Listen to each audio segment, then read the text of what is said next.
काम करीत राहतो। आपलं शरीर वनस्पती आहारासाठी बनलेलं आहे, नॉनव्हेज साठी नाही। ते हे करत असताना सगळ्यात महत्वाचं काय, मनाची जी ताकद आहे तिला कमजोर होऊ देऊ नका, सगळ्यात महत्वाचं आहे।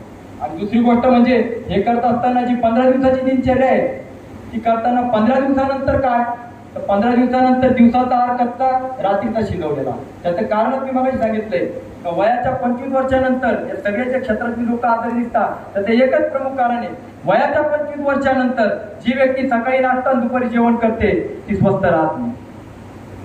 म्हणून अनुभव घ्या। हे सगळं जे आहे आपण प्रश्नोत्तरामध्ये घेणारच आहोत, तो विषय आपण जेवणानंतर घेणारच आहोत।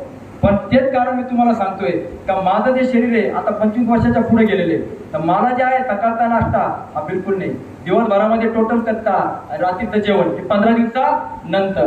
त्याच्याही पुढे जाऊन सांगतो का कधी कधी आपण जी माणसं आहे सामान्य संसारी मोह असतो आपल्याला सगळ्या गोष्टी